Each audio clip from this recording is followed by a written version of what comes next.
Okay, what if I tell you that the extraterrestrials we all imagine as little green men may actually look like very normal Earthlings and chill in Europe? This is the Iberian Peninsula, and people living there are under suspicion. Ooh. Here's the reason. Somehow, parts of the most important artifacts that the Iberian civilization called Treasure of Villena are made of metal that simply can't be found on Earth, because it's metal from a meteorite. Now let's tackle this step by step. This is the artifact itself, and it's composed of 59 different objects. Bowls, bottles, and bracelets. Is there a pattern there with all those bees? In total, the find weighs around 20 pounds, of which 18 pounds are 23.5 karat gold. Now, if you're not a metal specialist, I'll clarify it for you right away. For comparison, 23 karat gold is 95.8% pure gold, so 23.5 karat is even purer. The remaining percentage goes to other metals to help add strength and durability to the precious alloy.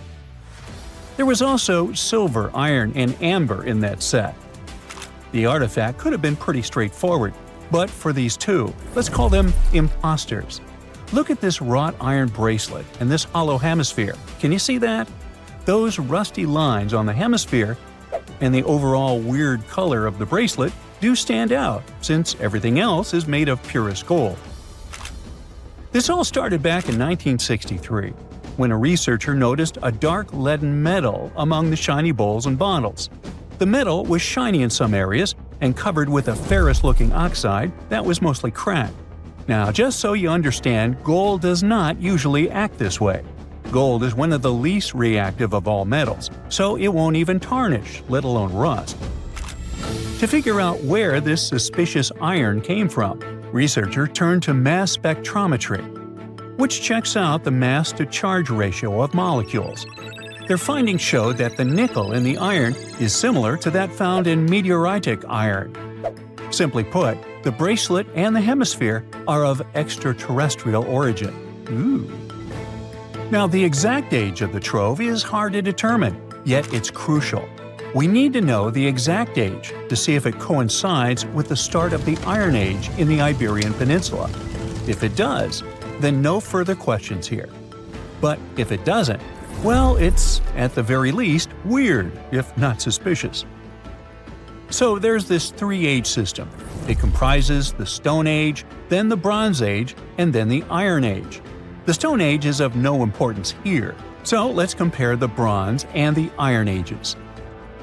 The Bronze Age began when it was realized that combining copper and tin produced a material that was more durable than either metal alone. This era was all about major upgrades in tools and weapons, but two standout inventions were writing systems and the wheel. Then came the Iron Age. This time was all about slowly bringing iron into everyday life. Iron was way easier to shape into cool designs than bronze. Now, this was a big deal, because iron, especially transformed into steel, provided significant improvements in all aspects of life. Tools became lighter, cheaper, and stronger compared to their bronze equivalents. You get it? Good. So, researchers have long debated whether the treasure dates back to the post-Argaric era or the latter part of the Bronze Age. The most recent study claims that those artifacts were created in 1400 to 1200 BCE, and something really doesn't add up. First off, the Iron Age began around 500 years after these artifacts were crafted. Plus, ancient craftsmen couldn't know back then how to work with metals that landed on Earth approximately 1 million years ago. And while the dates are really hard to explain, there is a logical explanation for the craftsmanship. The theory here is that those metal workers simply had access to the fallen meteorite, and thus, they could study it well and discover its properties before using it for decorative purposes. They could have figured it out through trial and error, and once they knew exactly how to work with this extraterrestrial metal, they proceeded to adorn the artifacts with it. Plus, there were the Phoenicians, who contributed to their craftsmanship. Now, it's true that the Iberian people have been processing metal and making pottery long before the Phoenicians settled on the peninsula. But the arrival of new metalworking techniques and the introduction of the potter's wheel enabled them to produce better quality goods much faster than before. So, we figured out the extraterrestrial origins of the Iberian artifacts. But guess what? This area is still under suspicion. The reason for that is the language they spoke. You see, for most modern languages people use today, there will always be some proto-language. Say for Italian, Spanish, and French, it's Latin, hence their similarities. But wait, Iberian was largely spoken where modern Spain is. So why isn't Spanish similar to it? Well, the truth is, no language today is similar to the Iberian. Maybe only the Basque language, but it's because of some similarities found in their numerical systems. Basque is classified as a language isolate, or simply unrelated to any other known languages, and the only language isolate in Europe. The Iberian language is unclassified. While the scripts written in it have been deciphered to various extents, the language itself remains largely unknown. And look at the alphabet the Iberians had. Looks like it doesn't really belong to our planet. But hold up, this one might be a bit of a stretch. When the Phoenicians came to the peninsula, they brought along their alphabet to the Iberians. But honestly, the Iberians probably weren't keen on just copying someone else's writing system, so they tweaked it until it looked completely different. Let's just say they took some inspiration and ran with it. While linguists can guess to some extent how most characters sounded, actually translating the language is still completely impossible.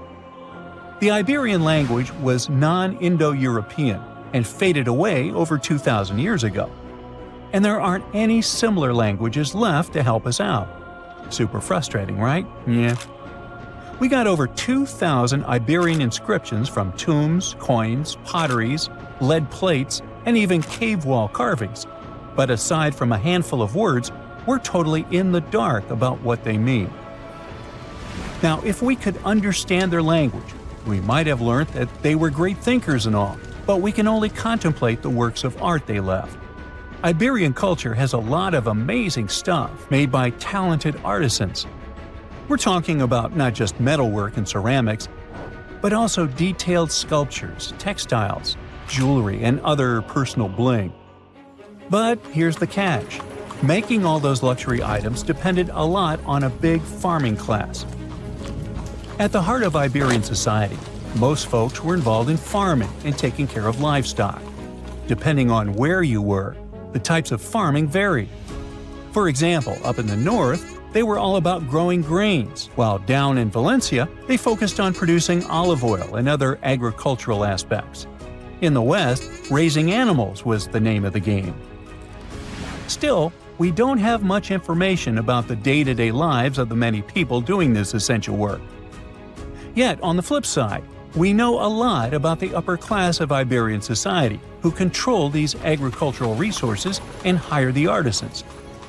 By the 7th century BCE, we start to see a group of Iberian princes who were living the good life, trading with the Phoenicians and enjoying fancy luxury items. You can spot this elite class in their burial practices. Cremation was the go-to method for funerals among the Iberians, and wealthy individuals were often found in cemeteries with all sorts of lavish goods and funerary sculptures that give us a peek into the fashion and hairstyles of the rich. Interestingly, starting in the 6th century BCE, there was a noticeable drop in the number of recognizable burials, which suggests that these elaborate funeral customs became more exclusive to a small elite. Meanwhile, the fate of the majority, farmers, artisans, soldiers, and laborers, who made up a big chunk of the population, remains a bit of a mystery. It used to be a pretty advanced civilization, but it vanished without a trace. Researchers think it could have been due to some massive earthquake, but so far, we don't know for sure. So hi! How about exploring some cool and unusual artifacts from the past? Let's go! Have you ever heard of Chinese magic mirrors? These mirrors were made of solid bronze. They had two sides. The front was a shiny polished surface, similar to our typical mirrors. It was the back that did the magic. When bright light fell on the mirror, it looked as if it was transparent, and the pattern on the back of the mirror got projected onto the wall. The backside could have different designs on it, depending on what its creator wanted to depict. Since the mirror was made out of bronze, no one expected this optical illusion to occur. These ancient artifacts date back to 2900 to 2000 BCE. They became popular in China and were produced in large numbers at the time. Eventually, their fame faded away. For centuries, the magic of these mirrors baffled both people and scientists. In the 11th century, Chinese scientist Shen Ku decided to study the mirrors. He conveniently had 3 of them. He was surprised by the ability of the metal to act as if it were transparent. He believed that some tempering techniques created surface wrinkles on the mirror to make it translucent. Yet these wrinkles were imperceptible to the human eye. It turns out he was right. Many scientists tried to decipher the open mirrors over the centuries, but remained clueless.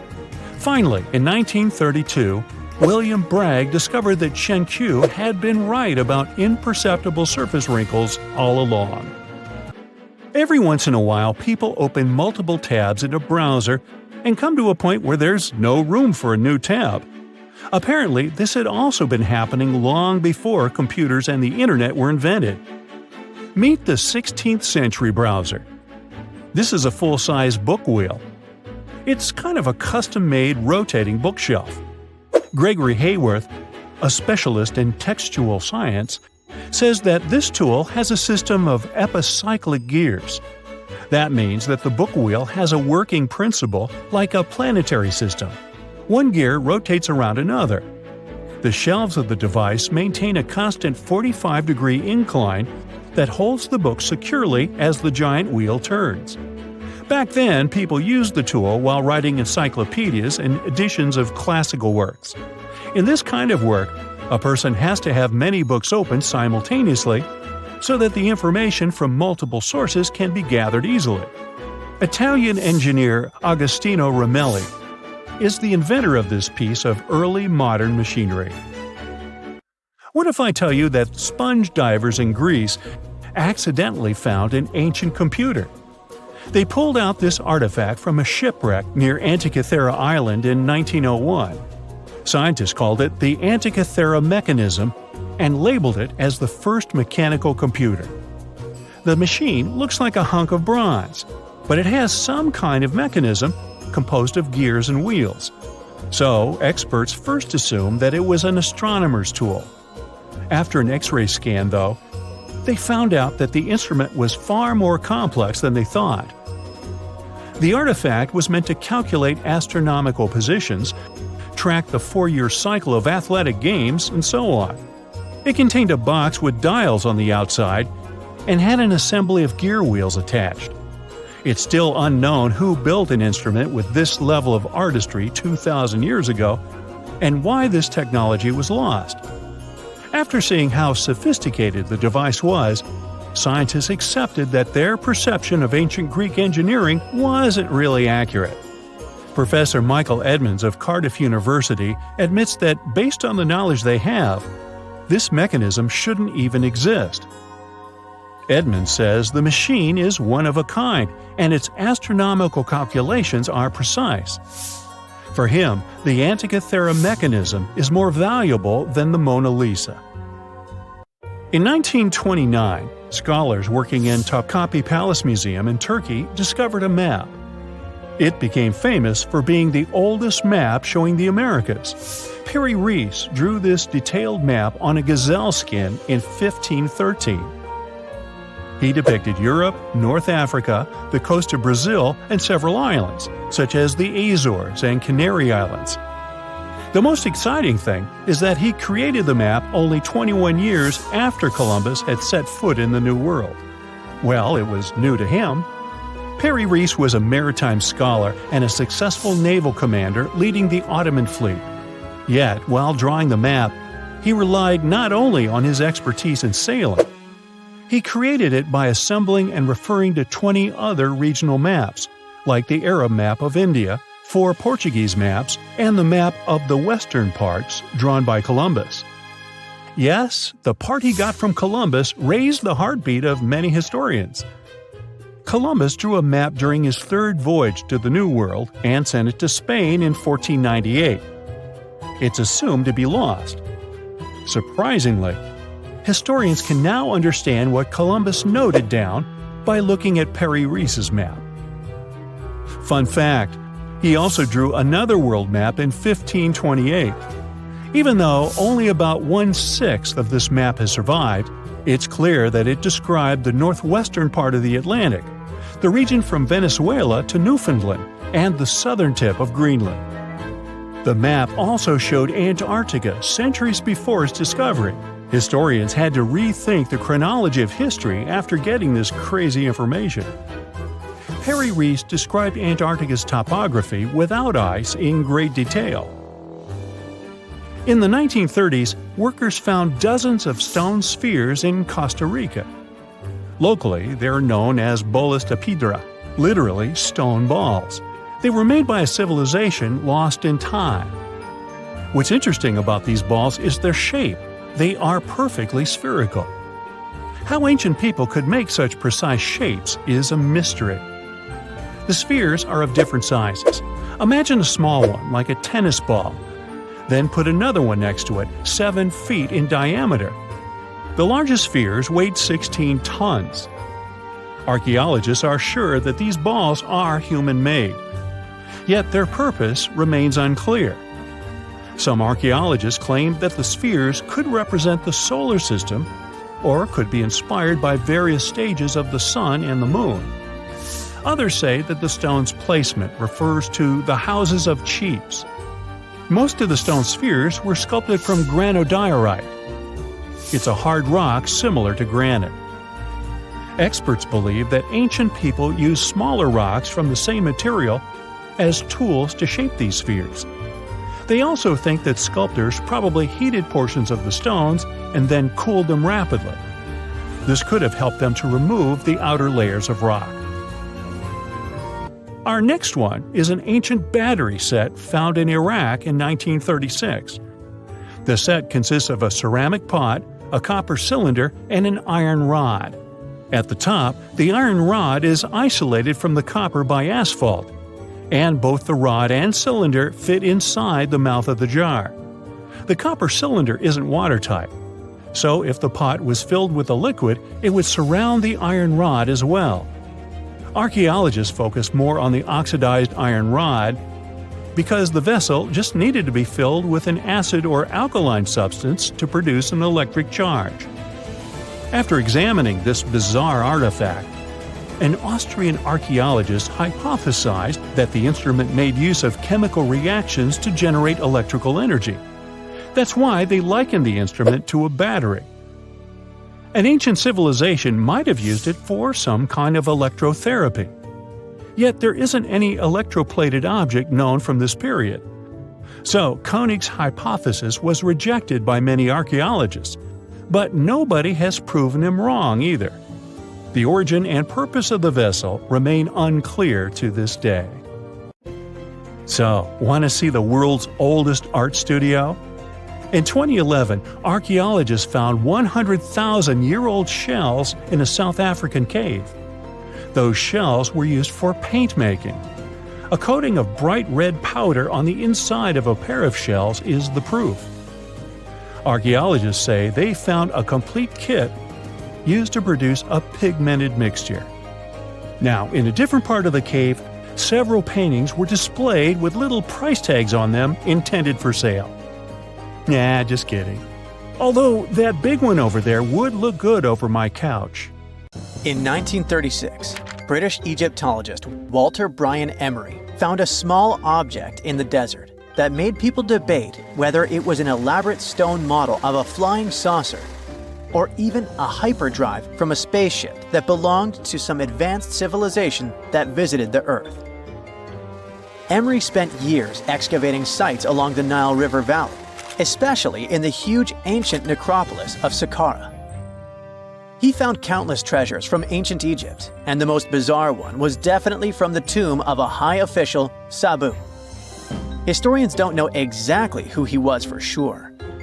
Some sources say he was a king's son. His burial at Saqqara means he was an important figure in the royal court. There are no records from this early period he lived in, so Sabu's role and fate are still a mystery. Inside his tomb, scientists found 7 funerary chambers, each filled with traditional grave goods: animal bones, flint tools, pottery, ivory objects, and stone bowls. And then there was a strange, broken artifact that became famous as the Disc of Sabu. It resembles a shallow, round-bottomed bowl, but with 3 delicately carved, curved lobes spaced roughly 120 degrees apart around its perimeter. These lobes are separated by 3 holes, and at the center, there's a thin tube. The material used to build the disc is meta-siltstone, or schist. This type of rock is fragile, highly porous, and super difficult to carve. It flakes easily and crumbles under pressure. So how they made the disc out of it with rather simple stone and copper tools from 3000 BCE is still a mystery. The next big question is why they decided to bury Sabu with it. Perhaps if we knew its true purpose, it would make more sense. When it was first discovered, archaeologists thought it was nothing more than a vase, an incense burner, or a ceremonial decoration. But those who took a closer look from the point of view of an engineer decided it could actually be a component of a larger mechanism.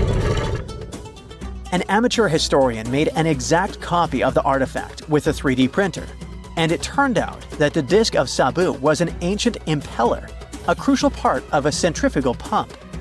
When they put it in a housing and span at high speeds using the small central shaft, the disc was able to displace water.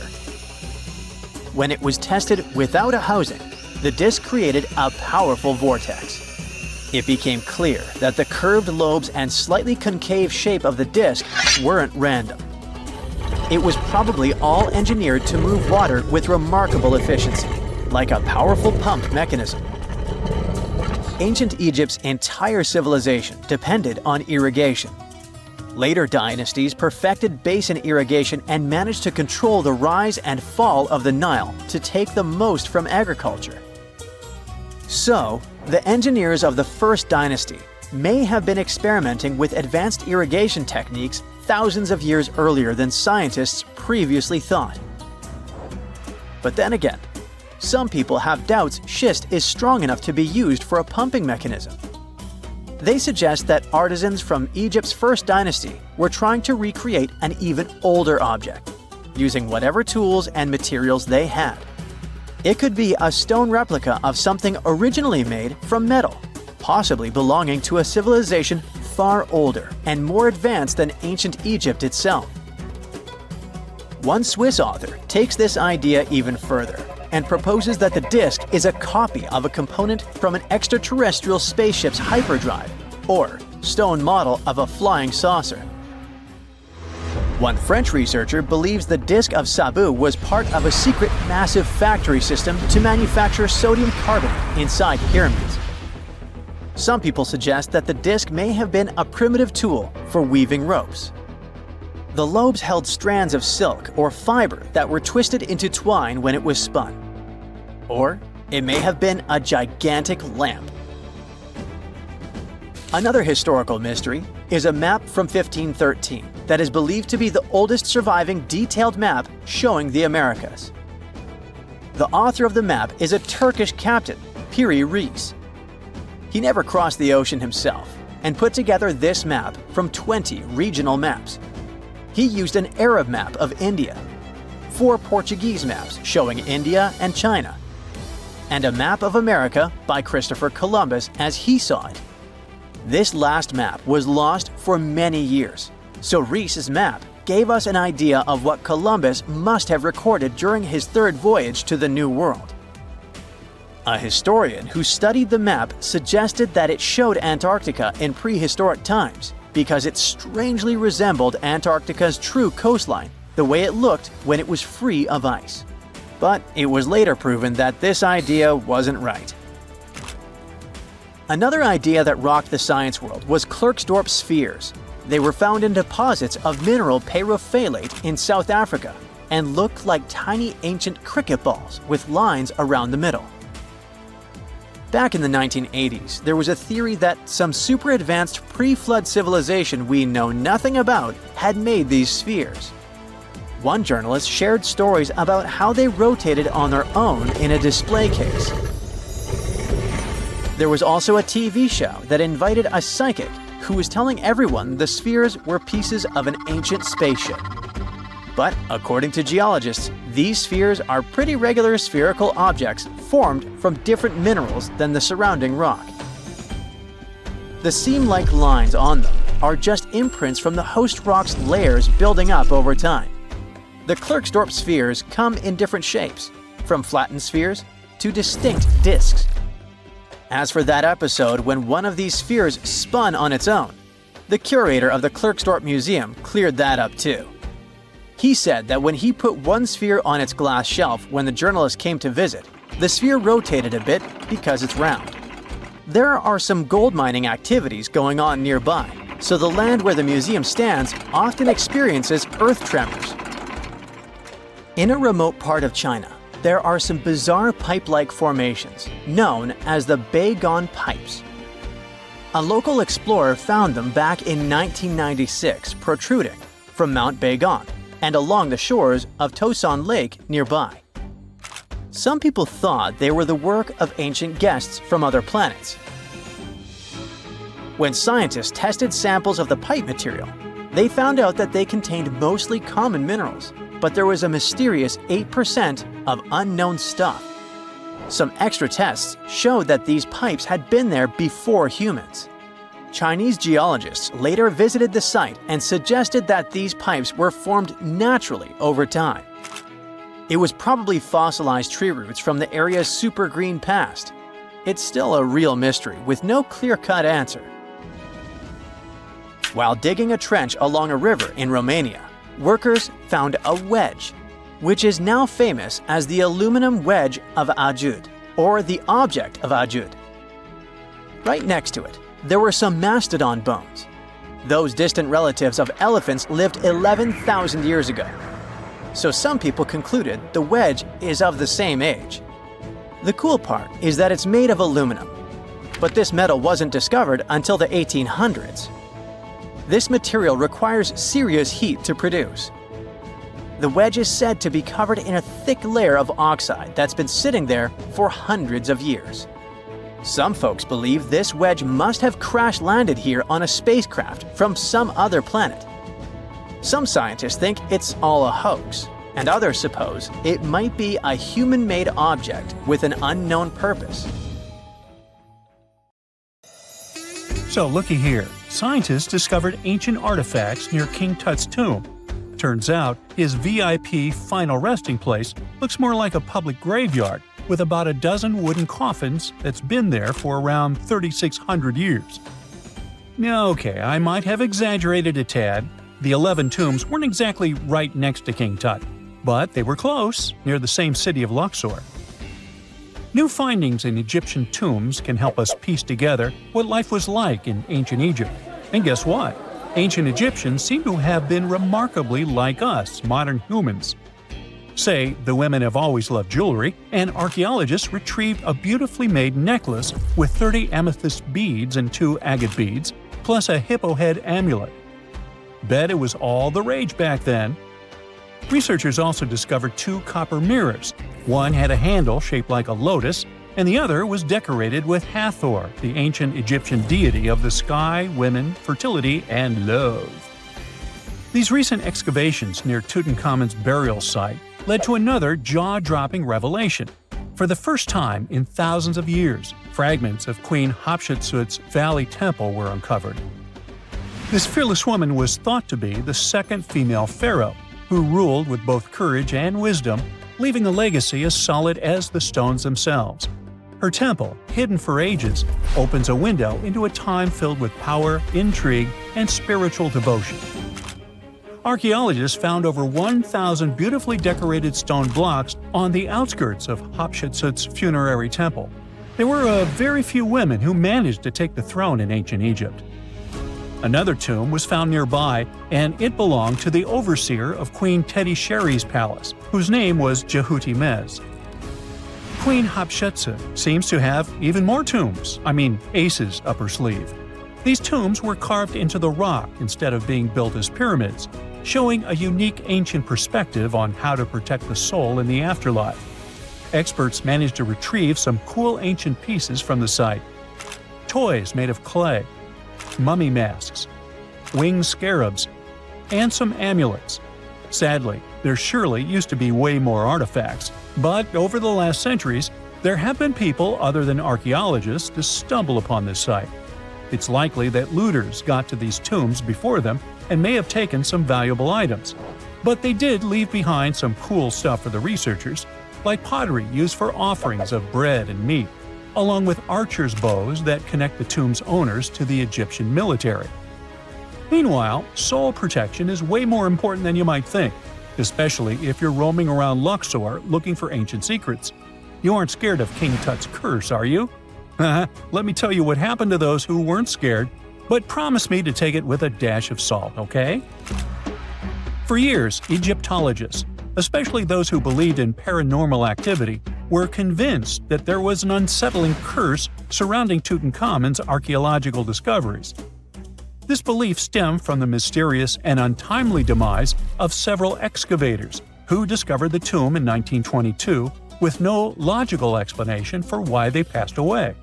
It was just easier to chalk it up to something supernatural and avoid the whole mess. But it turns out it wasn't a curse at all. It was likely the radiation that caused those excavators to perish. Now, you might wonder where the radiation came from.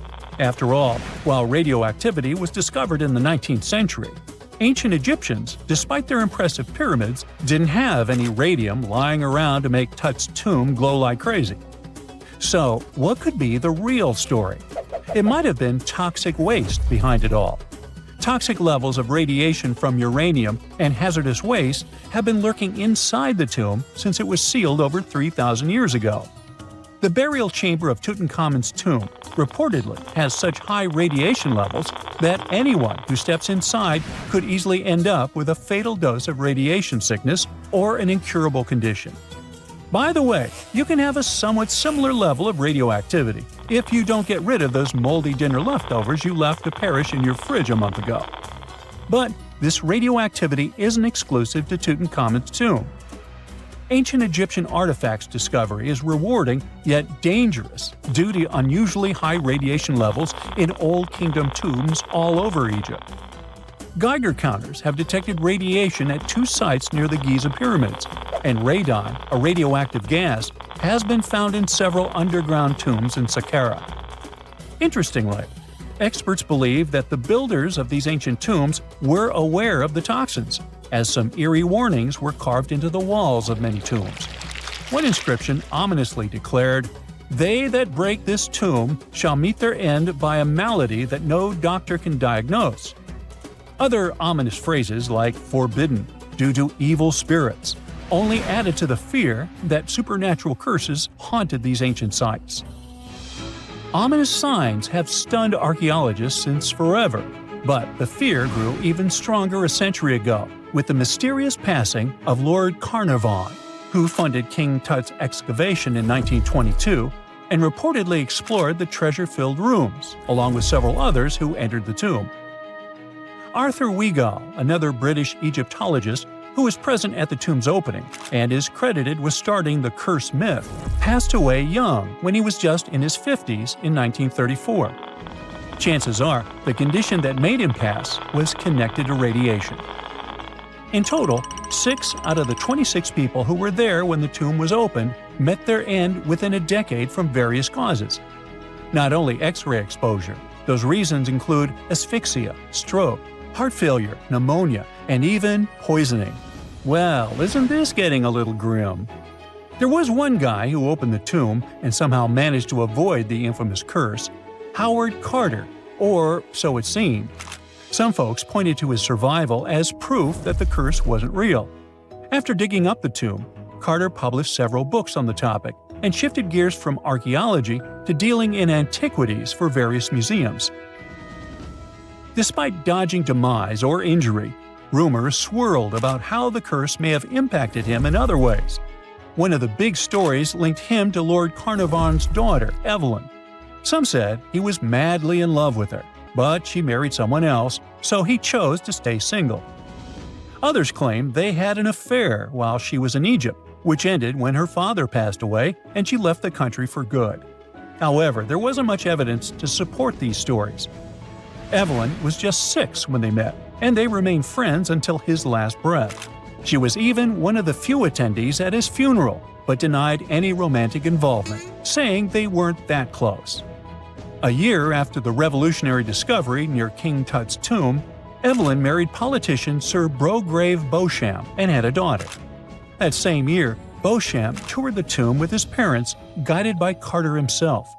Carter never married and, aside from those posthumous rumors about Evelyn, had no other romantic connections. While the curse adds an intriguing twist to his life story, his tendency to keep relationships at arm's length was evident long before the tomb was opened. It seemed Carter just wasn't a people person. In 1939, after battling a serious illness, he ultimately succumbed to fate. He was 64, which was a pretty common life expectancy in the UK back then, so no one really thought it was off and linked it to an ancient curse. When he passed, it turned out he had several artifacts from Tutankhamun's tomb in his London apartment, which were eventually sent back to Egypt, marking what some viewed as the curse's end. Who knows? Maybe if he hadn't had all those ancient souvenirs at his place, he would have lived way longer. But all the other demises might seem off. The curse theory was likely fueled by some strange events during the excavation. Carnarvon got a mosquito bite that became severely infected, and around the time they opened the tomb, Cairo experienced a bizarre power outage and a freak sandstorm. Back in England, the Earl's dog, Susie, managed to escape from Carnarvon's house and began barking frantically at seemingly nothing. At least that's what the staff and family saw. Strangely enough, at the very moment her owner's heart stopped, Susie started howling and fell down without showing any signs of life. Maybe radiation didn't play a crucial role after all, and those were indeed ancient artifacts from King Tut's tomb that made them all perish. Spooky, huh? Rekhat structure is a giant formation in the Sahara that looks exactly like a giant bullseye. It's so wide that you can see it from space. Even the CIA got interested in it. In 1965, they planned a flyover looking for geomagnetic anomalies. The findings are still classified. Perhaps the theories are true, and this place is truly the lost city of Atlantis. Now, Atlantis supposedly sank beneath the waves, but recent discoveries are pointing us in a different direction. This is an ancient story that goes far back in time, and Plato was the first to mention it. The place had loads of greenery and a curious structure: 3 concentric circles of land surrounding 2 circles of water. 2 key quotes from Plato's writing suggest that Atlantis might not have been a typical island in the middle of the ocean. Plus, Atlantis had a major influence from Africa and Europe, challenging the idea of it being in the Atlantic. It turns out that the Eye of the Sahara and Atlantis look alike. When astronauts saw the Eye of Sahara from above, they initially suspected a meteorite impact crater, but the rings of the structure matched the layout described of Atlantis.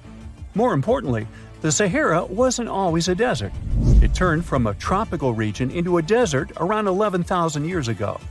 Researchers found evidence of a massive river called the Tamaracet that could have sustained a community. This river flowed toward the Rekhat structure, aligning with Plato's description.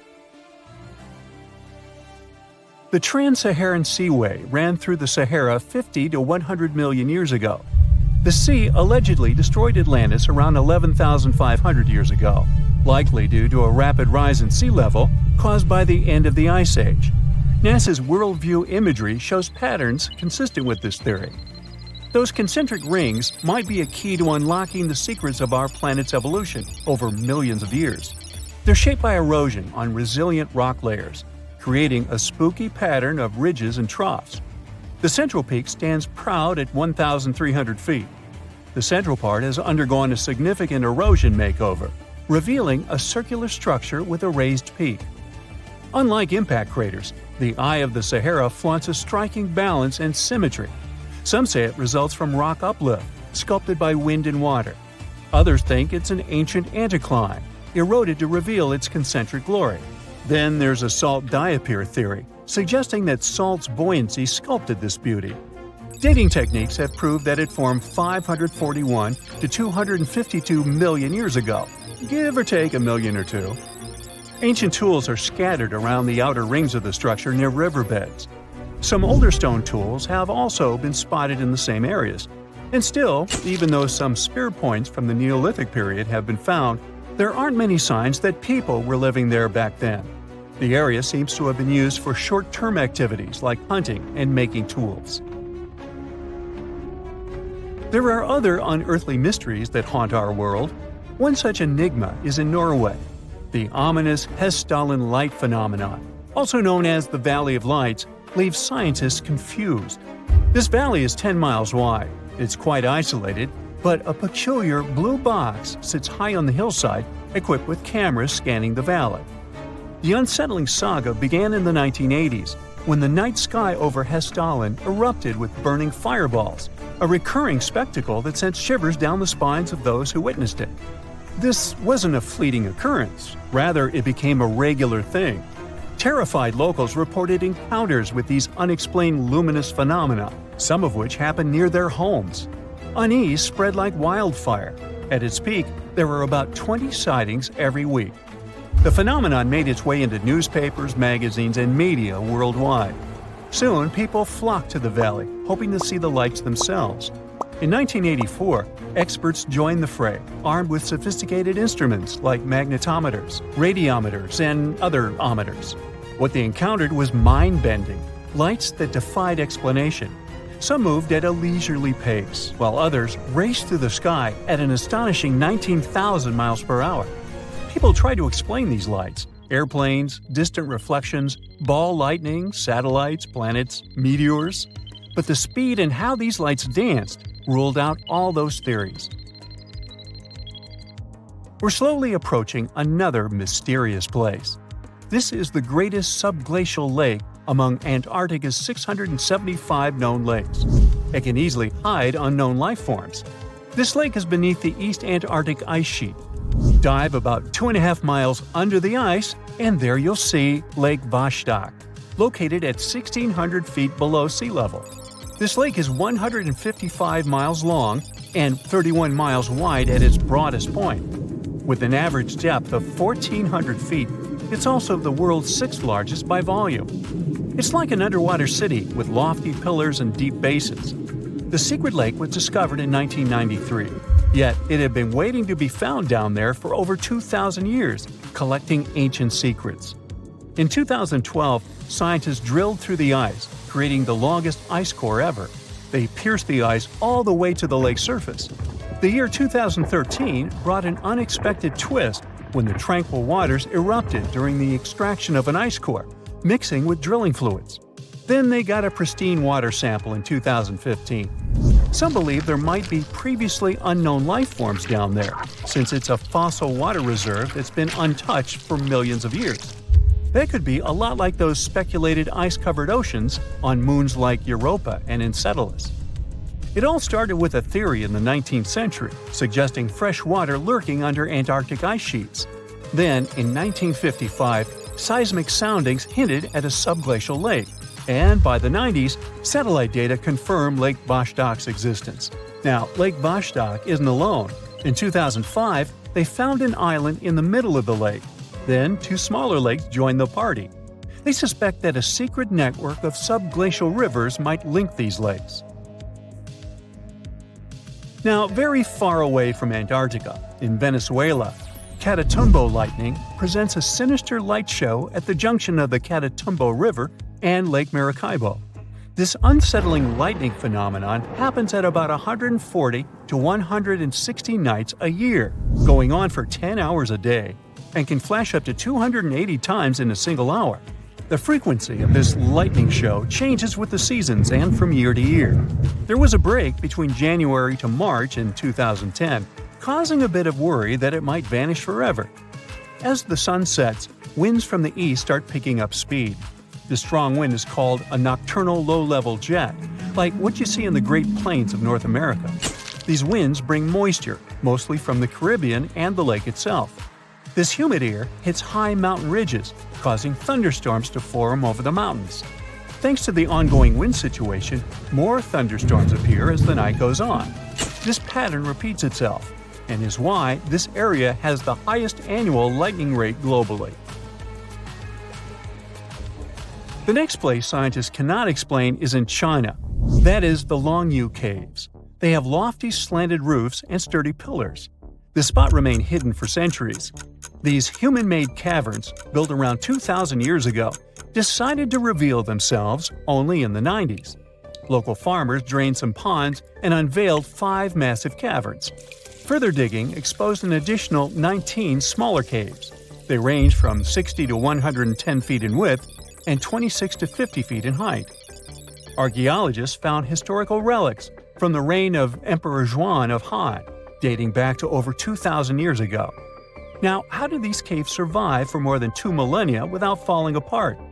No ancient records explain the way they were crafted either.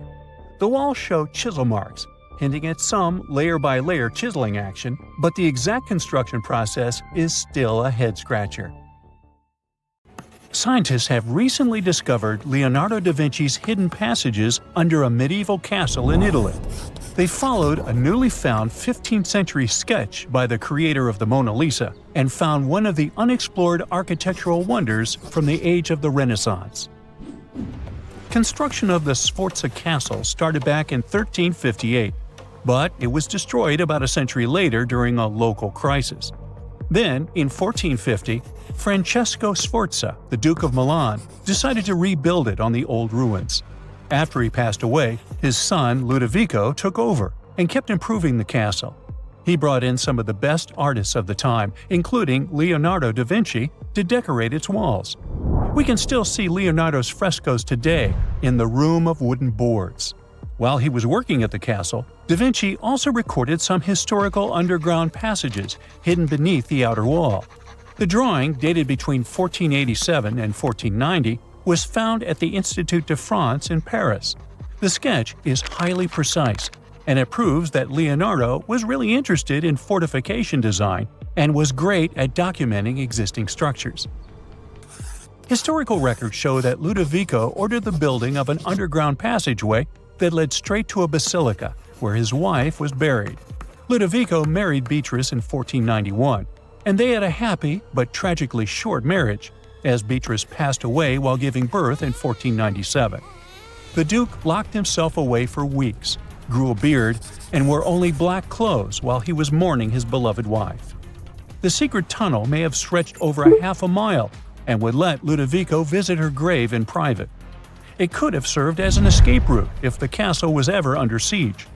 The existence of the tunnels remained one of the mysteries of the Renaissance for years, as no one knew for sure they were there. But now, scientists finally uncovered the secret history. They used a combination of ground-penetrating radar and laser scanning to build up an accurate 3D model of all the structures under the castle. They found the tunnels da Vinci alluded to in his drawings, and it looks like they may have only been a small part of a whole system of historical underground passages. The goal is to create a complete digital twin of the castle that will not only show all the preserved constructions, but also the ancient ones that are no longer visible. They also plan to add augmented reality to the virtual paths to let visitors discover Leonardo da Vinci's hidden passages.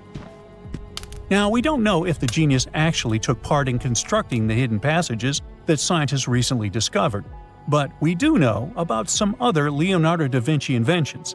He created the first satellite-like map in 1502, long before photography or satellites were even a concept.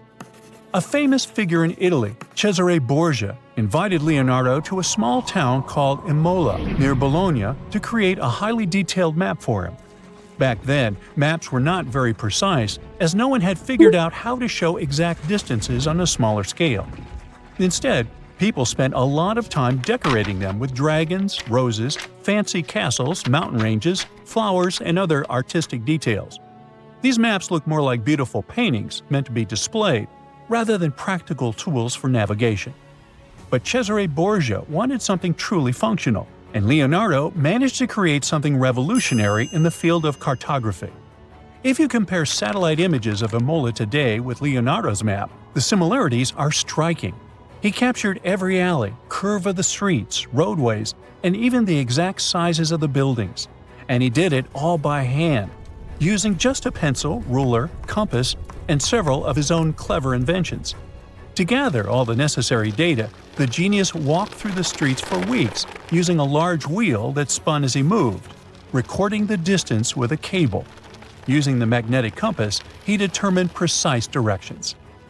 He also developed a tool called the bussola, which measured angles inside a circle. With this, he could track the exact turns of each street and the size of the intersections. He figured out the distances between houses and major roads. Then, back at home, he used his notes and calculations to draw the map to scale with incredible precision. In his work, Da Vinci also used a technique developed by Florentine humanist Leon Battista Alberti. He created a mapping method where you could place an entire city inside a circle using polar coordinates. At the center of the city, 8 straight lines met, representing the main directions of a compass. Leonardo used this system to divide the town into 8 sections.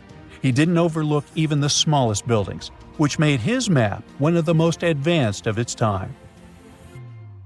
The Italian genius had a big dream to build a machine that could let people fly. He studied how birds, bats, and kites move through the air and designed a special flying machine. He believed that if he could copy their movements, humans might be able to soar like them. Da Vinci's design looked a lot like a bat, with 2 large pointed wings that stretched over 33 feet wide. He planned to build the frame from lightweight pine wood and cover it with raw silk to make it strong but not too heavy. The person flying it would lie on their stomach on a wooden board in the center. To make the wings flap, the pilot had to pedal a crank with their feet, which was connected to a system of rods and pulleys. There was also a hand crank for extra power and even a headpiece to help steer. As the person moved their hands and feet, the wings would flap and twist, just like a bird's. But there was one big problem. Humans aren't strong enough to make the machine lift off the ground. Even though it might have worked once in the air, there was no way for a person to get it flying on their own. Leonardo probably realized this, but his amazing idea still inspired flying machines that came centuries later. Da Vinci was way ahead of his time with many of his inventions, but his idea for a humanoid robot was especially futuristic. He was working under the patronage of the Sforza family, the one that had those ancient tunnels of Italy built. The genius designed a mechanical knight that could move its arms, turn its neck, and even open and close its mouth. Da Vinci had good knowledge of anatomy and the mechanics of body movements that helped him. His unusual creation used an external system of cables. A hand crank set it in motion, and there was also an internal gear-driven mechanism. About 450 years later, Da Vinci's detailed sketches of the robotic knight were rediscovered in the 1950s. Several researchers tried to recreate the robot from those sketches. In 2002, a roboticist who developed systems for NASA and Lockheed Martin took inspiration from the old notes and built a functioning model of Da Vinci's robotic knight. Another design Leonardo created for Duke Sforza was a special kind of bridge that could be taken apart and carried easily. It was made for defense forces who needed to cross rivers or moats while traveling. This bridge would swing across the water and land on the other side. It had wheels and used a rope and pulley system, so it could be set up quickly and packed away just as fast. To keep it steady, it even had a special weight to help balance it. Leonardo wrote in his notes that the bridge was light yet strong, and he designed several bridges like this for the Duke. One of his other designs was a bridge that could be built very quickly, and the defense forces would move across multiple rivers. As scientists continue to study Leonardo da Vinci's hidden passages, they reveal new chapters in human history. Who knows what other unexplored architectural structures they will find? Welcome to Rapa Nui, better known as Easter Island. It's a tiny speck in the vast Pacific Ocean, 2,200 miles away from the coast of Chile. This island is most famous for its eerie moai statues. This place is also home to one of the most mysterious writing systems in the world, called Rongo Rongo. We found it on 27 small wooden tablets. For years, historians have been arguing about the true history of these tablets, and now we might have found the truth. Humans first set foot on this island in the 12th century. For many years, it was home to the Rapa Nui people. They were pretty isolated out there in the Pacific Ocean until Europeans arrived in the 1720s. Europeans brought with them lots of troubles, leaving only a small fraction of the native population alive. Later in the 19th century, a missionary, Eugene Iro, went to the island and discovered the wooden tablets with intricate symbols carved on them.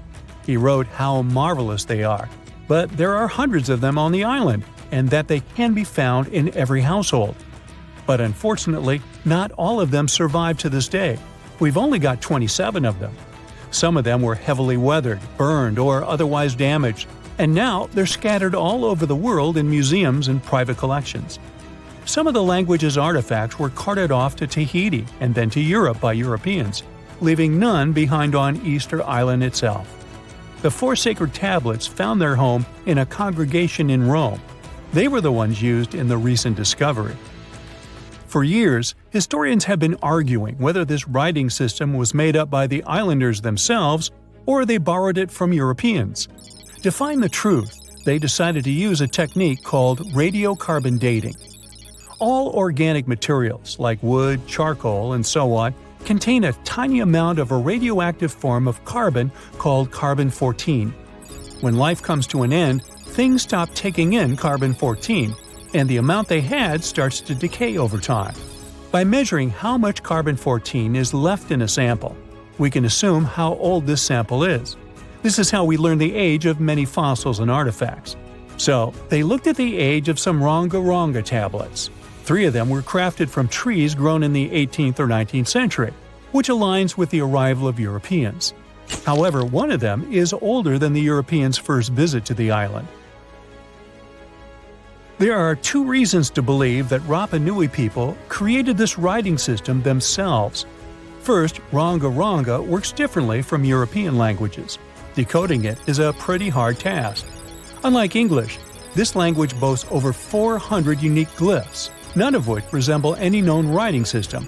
There were many attempts to decipher this language, and none of them were successful so far. And second, one of the tablets is shown to be from around the 15th century, before the Europeans arrived. The problem is that radiocarbon dating can only tell us when the wood the tablet was made from was cut down, not when the writing was put on it. And since we've only got one tablet to go by, this isn't enough to be completely sure. On the other hand, why and where would they preserve cut wood for over 200 years just to grab it and write something on it one day? But anthropologists and historians say that it's possible. Scarce wood resources might have led the islanders to reuse old driftwood, which could be centuries older than the writing itself. This is known as the old wood problem in archaeology. Plus, the tablet looks very preserved. It was maintained to protect it from wood-damaging insects, humidity, and so on. That's why it survived over the centuries. Whatever is written on it, it was probably important for the Rapa Nui people. Now, all of these are guesses and clues, but scientists are cautiously optimistic. They believe that Rongo Rongo could be one of the rare instances of independent writing invention, like those of the Sumerians or the Egyptians. But we need more evidence. In the Rapa Nui language, Rongo Rongo means to recite or to declaim. Not everyone could write, only a select few. Probably only the elite of Easter Island, mostly men, knew and could read this written language. After colonization, none of them survived. So now we have to rack our brains trying to figure out what's written here. First, scholars can't agree on what type of script it is. We aren't even sure that this was their language.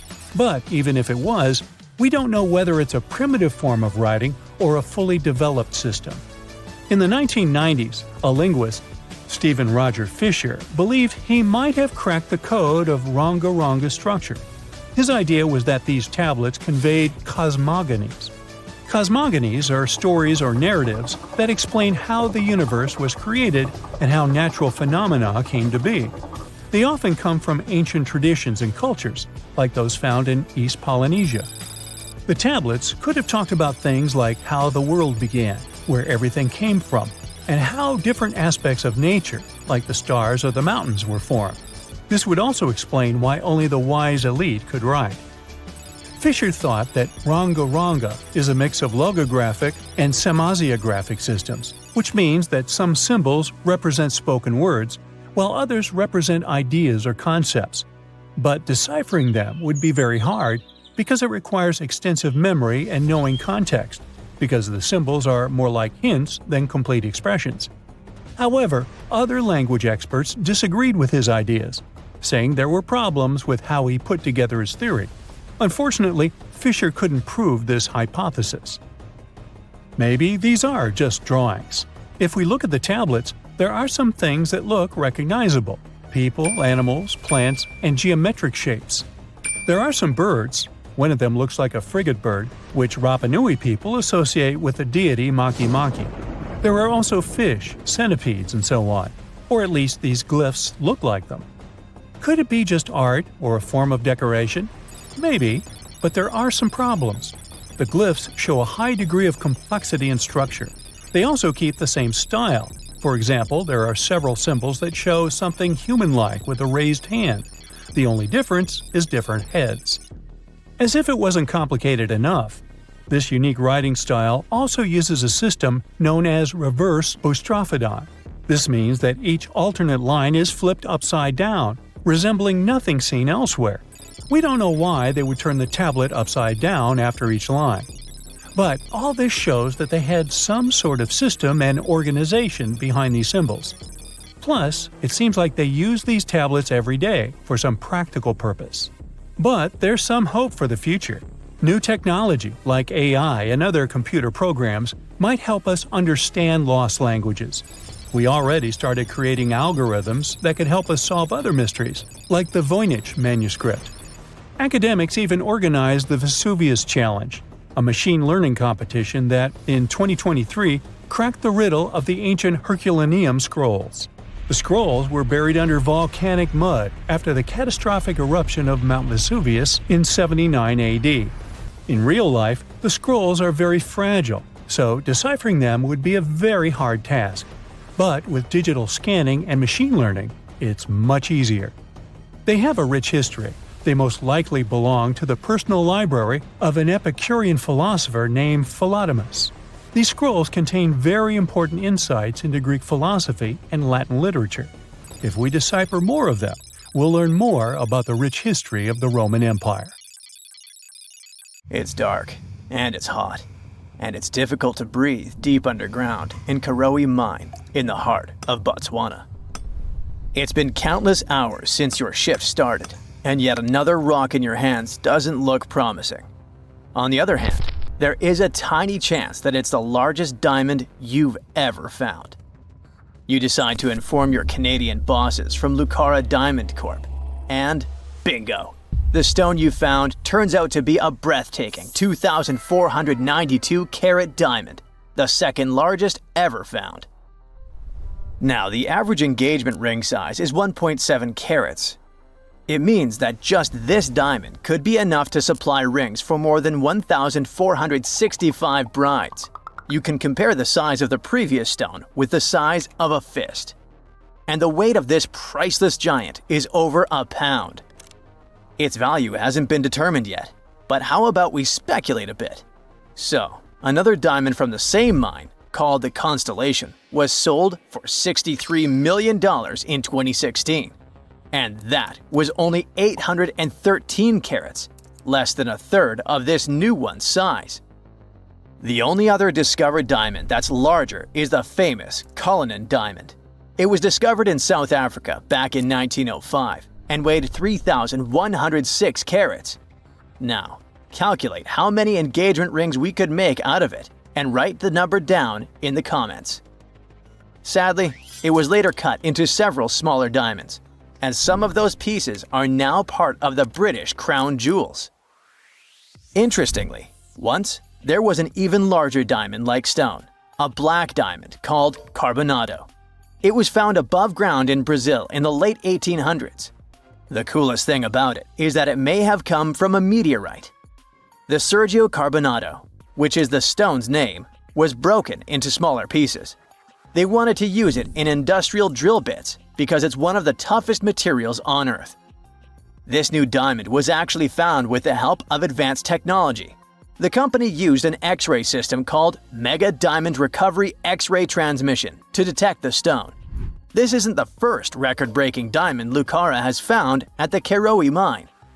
Back in 2019, they discovered the Suelo diamond, which was 1,758 carats. At that time, it was the second largest diamond in the world. Luxury brand Louis Vuitton later purchased the gem for an undisclosed sum. And before that, in 2015, they found the Lasceti La Rona diamond at the same mine. It weighed 1,109 carats and brought the company $53 million in 2017. Diamonds aren't the only amazing thing you can find in the ground. The better and deeper you dig, the rarer objects you're likely to discover, like an ancient lipstick, for example. It might be the oldest lipstick in the world since it's about 5,000 years old. This deep red lip paint was found in a stone vial in southern Iran. The vial actually popped up in 2001, but it took researchers until recently to figure out what it really was. Because it's not like modern lipstick in a tube, people likely applied it with a brush. Researchers are happy, since this find could give us a glimpse into what women from the Bronze Age might have done to stand out. Those from elite societies probably applied this lipstick to look glamorous and show off their high status. Now, here's the backstory of the vial. It came from a 3rd millennium BCE graveyard and was linked to the powerful Marhazi civilization. It was a big deal in that part of Mesopotamia at the time. The graveyard was uncovered after flooding, and unfortunately, looters got their hands on many items.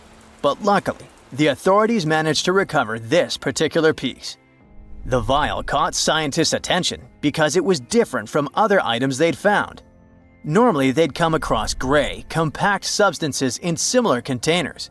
But when they opened this particular one, a loose, fine powder spilled out. It was dark grayish purple in color, nothing like what they'd seen before. When the researchers analyzed the powder, they found out that it was made with hematite, which gave it a rich, deep red color. It also had other ingredients like vegetable oils and waxes, making it really similar to what you'd expect in a modern lipstick. Apparently, back in the Bronze Age, makeup was a sign of luxury and superior status in that area. It showed off wealth and power, especially in elite circles.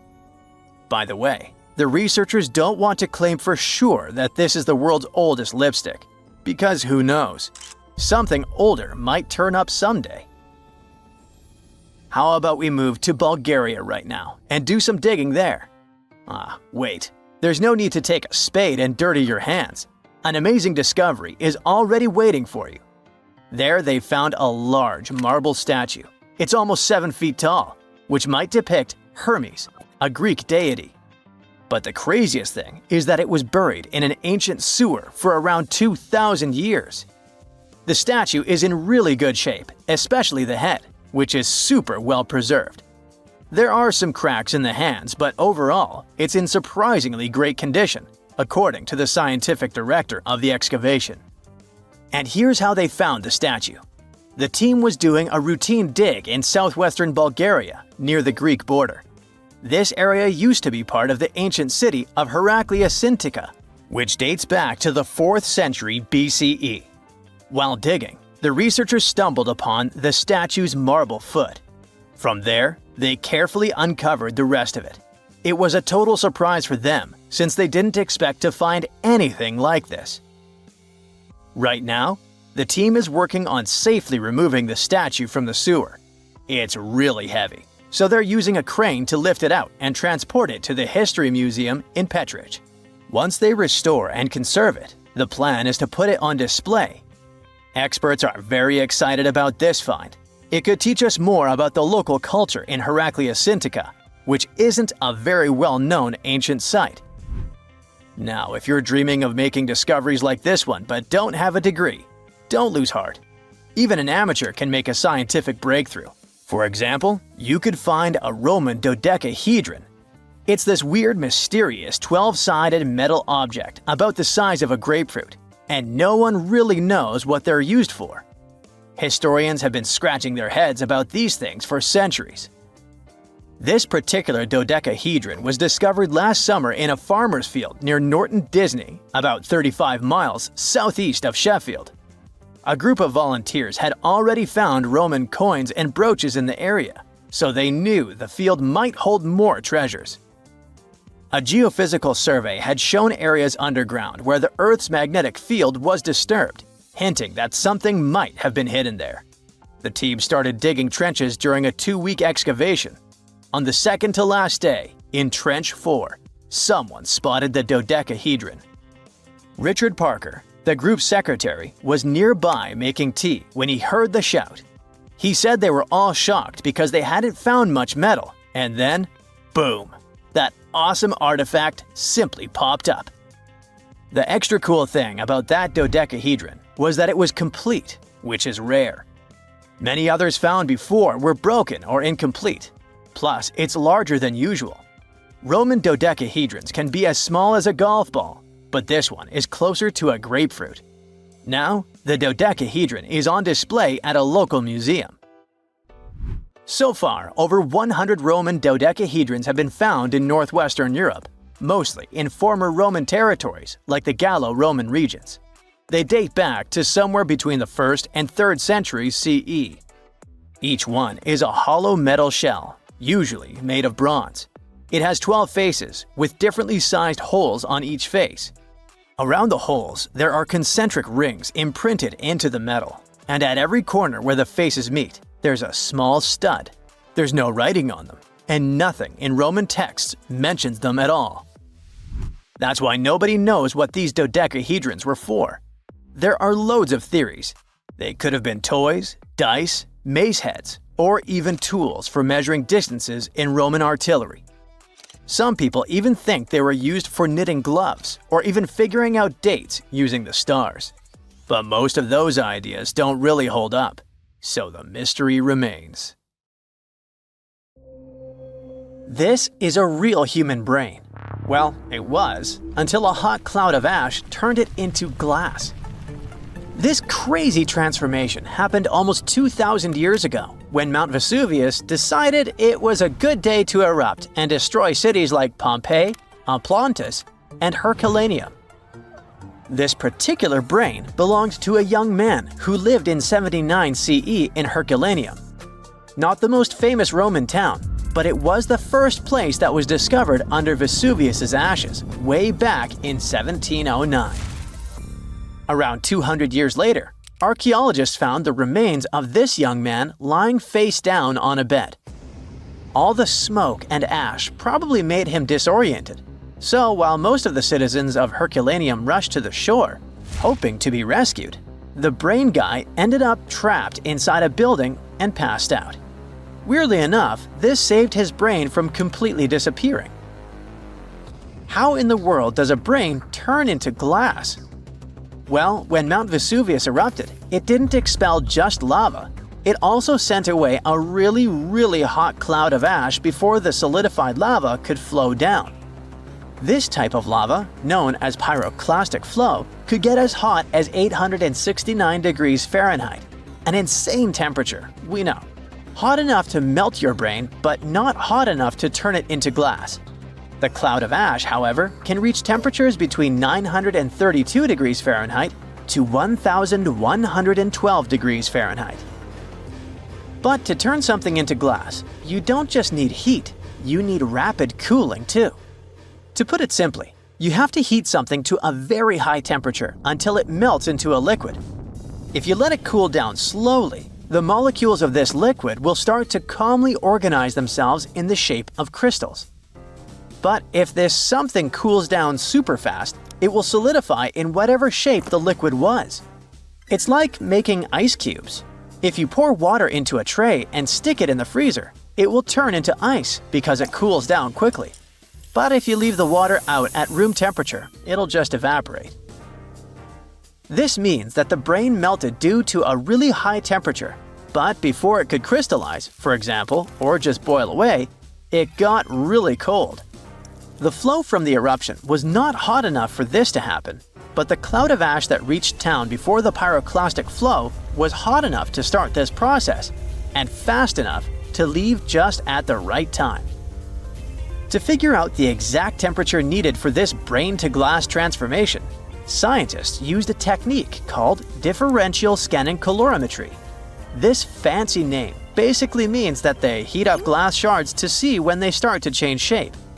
They discovered that the cloud of ash had to be exactly 950 degrees Fahrenheit hot for the brain cells to start melting. Now, remember how I said this guy was inside a building, but most of the citizens were outside? Well, those people were also exposed to this drastic change in temperature, but they didn't turn into glass because they were not being protected by the walls of a building. The protection provided by the skull surely helped our guy, but it was not enough. And since other people didn't have the same protection, their brains basically poofed. And before you ask, no other parts of his body turned into glass. You see, you need some liquid for the glass-making process to happen. The brain has a lot of water and fat, which makes it a prime candidate for the glassification process. Yes, I've just made that word up. Other organs might have contained liquid, but they weren't as protected as the brain, so they were destroyed by the heat. And bones? Well, bones don't have enough liquid, so they just remained the same. The ones that didn't char, anyway.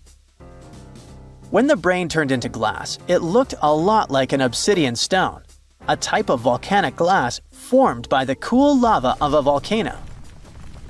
Even the forensic archaeologist who discovered this glassified brain thought it was just a stone at first.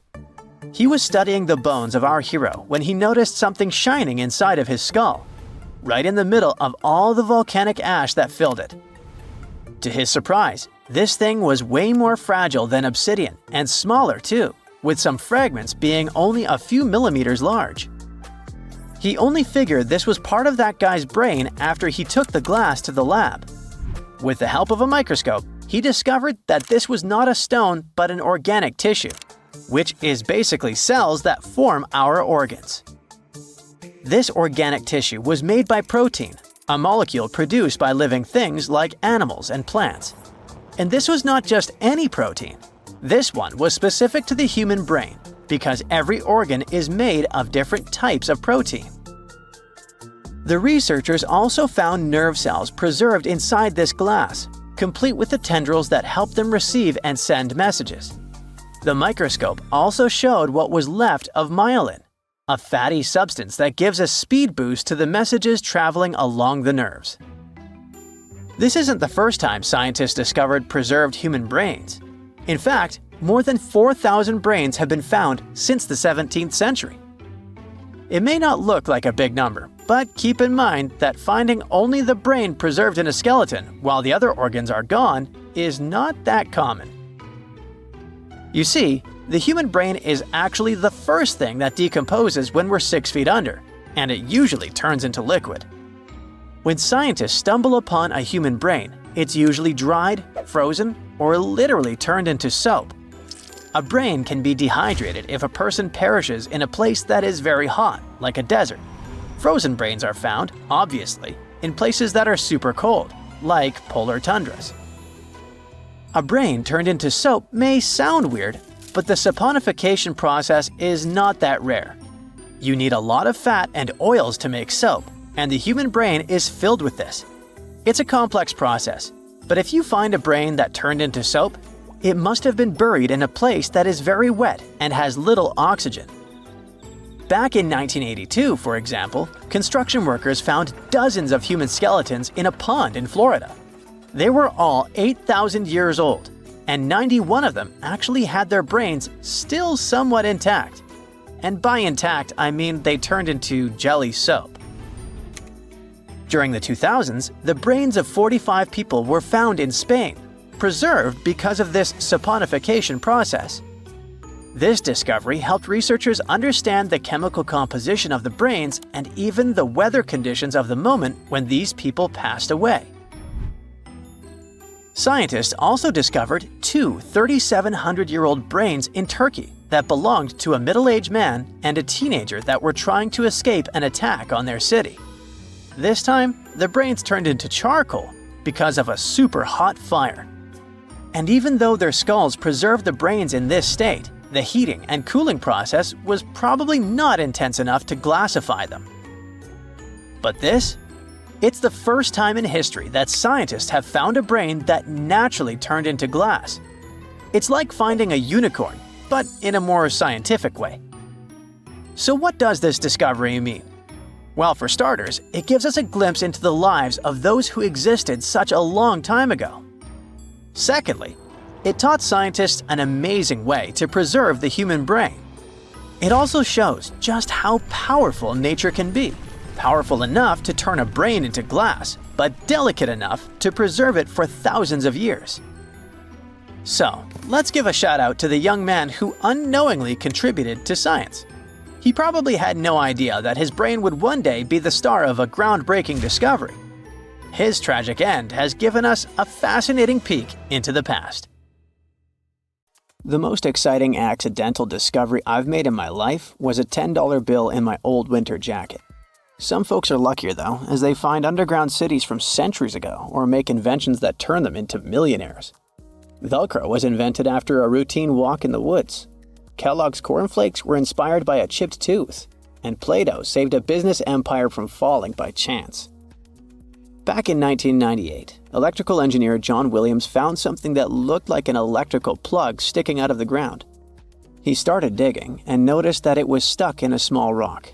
He found it in a rural location in North America, far from civilization, industrial complexes, airports, factories, and electronic plants. This piece of electronics embedded into a solid granite stone got the nickname Enigmalith and a price tag of $500,000. Some scientists are sure it's a big hoax and not a souvenir left by some visitors from space, as Williams claims. But the finder of the rock wanted to prove that it was a real piece of ancient technology, some sort of an electrical connector. If it's not a hoax, then this little find could be proof that humans, or some other civilization from the past, were way more advanced than we ever thought. They must have managed to invent a way to transmit electricity long before humans in the 19th century. He offered scientists to take a look at this find and establish what it really is without breaking the rock open, but there were no takers. Williams consulted an engineer and a geologist, and both confirmed there were no traces of glue on the electronic component. It hasn't been welded either, so it must be as old as the rock, which is around 100,000 years old, according to geological analysis. Dr. John Kellogg had a philosophy of biological living with regular exercise, massage, plenty of water, zero bad habits, caffeine, and no meat. At the end of the 19th century, he looked over a health institute in Michigan. He once whipped up a mix of flour, oats, and cornmeal. He thought that by baking whole grains at high temps, they'd be easier on the stomach and healthier overall. He baked the mix twice and first made cookies, but a patient chipped a tooth on that version. Then he decided to break it into small pieces. It's hard to pinpoint exactly how Kellogg cornflakes came to be, with so many versions of the story floating around. Kellogg's wife, Ella, and his brother Will both claimed they played a role in creating the flakes, along with several other family members and sanitarium staff. The company lore says that it all went down one night in 1898, when some wheat-based cereal dough was left out too long, fermenting in the process. When rolled out thin, the slightly moldy dough turned into these perfect large thin flakes that got all crispy and yummy in the oven. Over the next few years, Will Kellogg kept tweaking the recipe and realized that corn, not wheat, made even crunchier, tastier flakes. His brand, Kellogg's Corn Flakes, has grown into a multi-billion-dollar company. Swiss engineer George de Mestral once went for a walk with his dog and came back with a concept that would later go to space. Once they got back from the woods, de Mestral noticed that his pants and his dog's fur were covered in the tiny barbs of the cocklebur plant. He examined the burrs under the microscope and noticed that they were shaped like tiny hooks that stuck to loops on clothes and fur. He decided to recreate that natural tech to design an extra strong fastener, one with many practical uses. He was testing different materials for his invention for so many years and finally settled on nylon. He also needed to design a special type of loom that could weave the fibers in the right size, shape, and density. It took de Mestral a total of 14 years until he introduced the world to Velcro, which means velvet and hook in French. De Mestral was hoping his invention would replace the zipper on clothes, but the fashion world found Velcro cheap-looking and unattractive. But NASA didn't think so, and used Velcro for astronaut spacesuits and helmets in the 1960s. Now, Velcro is used everywhere, from footwear to toys to airline seat cushions. Before the middle of the 20th century, most homes were heated with coal. It left soot throughout the house, which was especially visible on wallpapers. Kutal Products was the largest company that sold wallpaper cleaner, but in the 50s, more and more people switched to gas, oil, and electricity, and the sooty buildup problem was mostly solved. The owner of Kutal Products was trying to save his business. Meanwhile, his sister-in-law read that wallpaper cleaner could be used to make holiday decorations. She worked as a nursery school teacher, and modeling clay was pretty hard for her students to handle, so she decided to test this material for molding into different shapes, and it works out just fine. She told her relatives about the discovery and suggested a name for it: Play-Doh. The Kutal company was about to go bankrupt, so it was a great alternative for a new business. Soon enough, Macy's and Marshall Field got interested in the new toy and started selling it. Play-Doh was originally only in one color, white, but soon expanded to red, blue, and yellow. They also made several changes to the original recipe, but the mixture is still mostly the same as when it was used to clean wallpapers. An urban legend says that if you take all the Play-Doh compound ever made and put it through their Fun Factory playset, you'll get a snake that will wrap around the planet 300 times. A man in Turkey was renovating his home when he knocked down a wall in his basement with a sledgehammer. He found a tunnel behind the wall that led to an ancient underground city. The tunnel led to more tunnels and then halls and chambers. It turned out to be a whole underground complex with 18 stories and without a single inhabitant, abandoned a long time ago. It was the city of Derinkuyu, built thousands of years ago, a home for up to 20,000 people.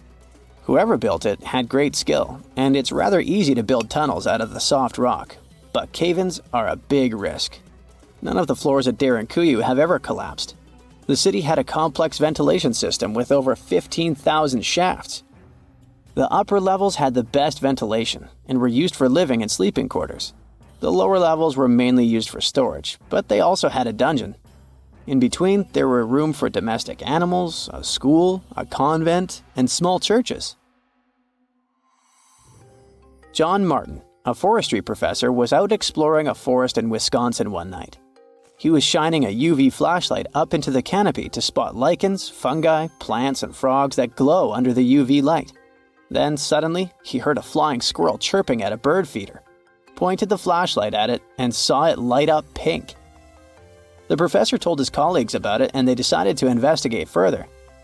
They checked out some flying squirrel skins at museums to see if this pink glow is a common thing among them. It turns out that almost all of the flying squirrel specimens they looked at had the same pink fluorescence. Non-flying squirrels didn't glow at all. Other animals with fluorescence, like puffins and chameleons, glow blue under UV light. The only other mammals with fluorescent fur are around 20 species of opossum. They live in different ecosystems and have different diets. The only thing they have in common with flying squirrels is that they're all active at night. And regular squirrels prefer sunlight. There's enough ultraviolet light in low-light conditions, and nocturnal animals need UV vision. So the pink glow might have to do with nighttime perception and navigation, especially in cold and snowy conditions. Or it could be a way for male flying squirrels to attract prospective mates. It could be a sort of mimicry. Have you heard of Gobekli Tepe? It's an ancient site in Turkey that literally made historians rewrite history books. Over 11,000 years ago, a group of prehistoric humans crafted an enigmatic masterpiece that's even older than Stonehenge.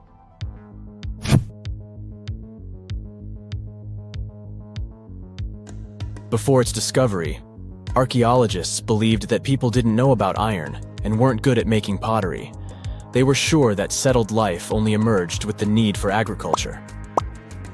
But Gobekli Tepe changed this belief.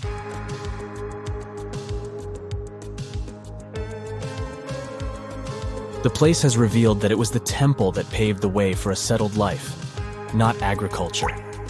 Until this discovery, researchers believed that farming was the catalyst for sedentary living. Meet Professor Schmidt, the guy whose findings changed this theory. He managed to prove that hunter-gatherer communities laid the very foundations of this way of life.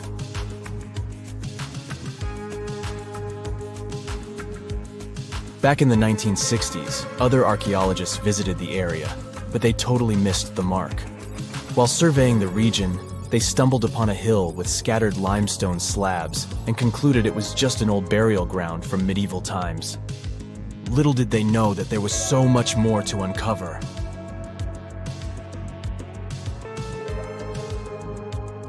In 1994, Schmidt embarked on his own survey of prehistoric sites in the area. Surprise! He instantly realized he had discovered something truly extraordinary. Unlike the nearby flat and barren plateaus, Gobekli Tepe had a gently rounded top, rising 50 feet above the surrounding landscape. Funny enough, the translation of this place's name is Potbelly Hill. Schmidt was sure only humans could have made something like this.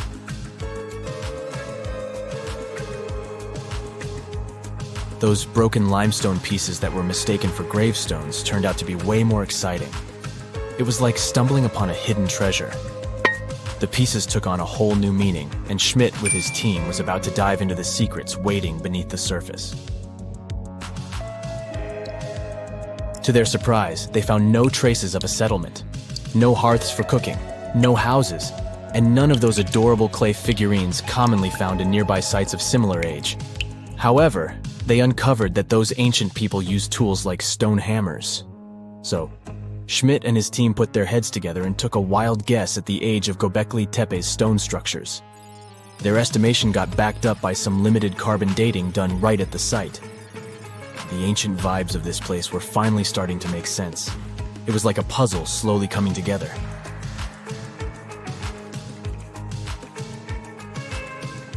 You may think that back then, people didn't have special tools to create something as cool as Gobekli Tepe.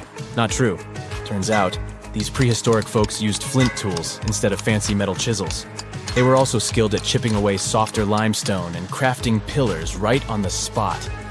Afterward, they carried the pillars a short distance to the summit and placed them upright. Once the stone rings were complete, they covered them with layers of dirt. Over time, they added new rings, and voila! You've got a cool hill to impress people in the future.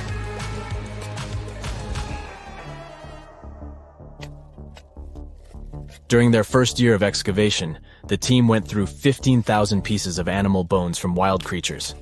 These people didn't have pet animals or grow their own food. They hunted wild animals for their meals. But things were about to change, because the place had everything they needed to start farming. Scientists say they had wild sheep and wild grains that could be domesticated. And guess what? Just 20 miles away, geneticists found evidence of the world's oldest domesticated strains of wheat at a prehistoric village.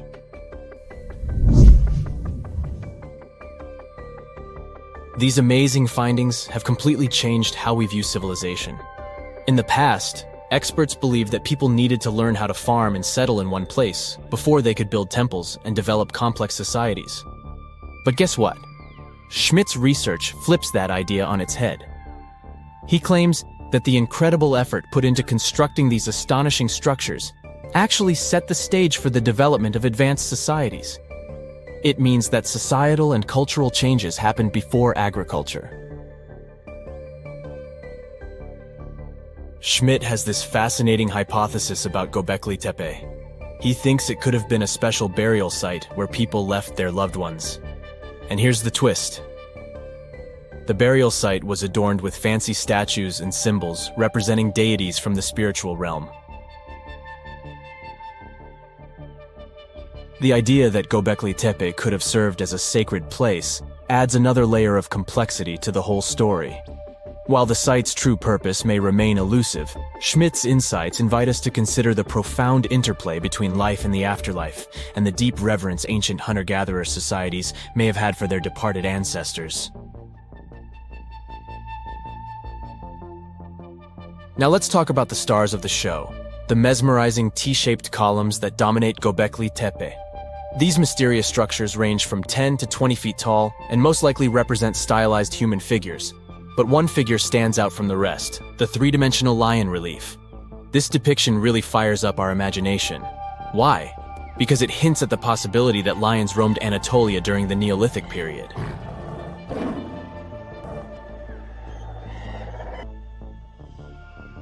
These standing stones are arranged in circles and placed in rectangular pits. Each circle has a similar setup. Two big T-shaped pillars in the center, surrounded by slightly smaller ones facing inward. Talk about a stylish arrangement. These towering pillars reach a whopping 16 feet and weigh between 7 and 10 tons. Some pillars are plain and simple, while others are like works of art with intricate carvings. Foxes, scorpions, and vultures come to life, crawling and twisting on the pillars' sides. But it's not just animals depicted on these stones. Some pillars have abstract shapes representing humans, and even small carvings of clothing items. Some of them even have belts. Now, there's one pillar that stands out from the rest like a rock star. This super old stone pillar suggests that a comet crashed into Earth.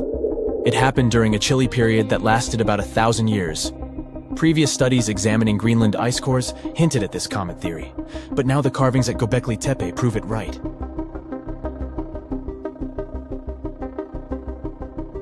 The carvings on the pillars are like a historical comic strip. They even show a headless human figure. Researchers fed the images into a computer and discovered their connections to constellations, indicating that this temple might have been an ancient observatory.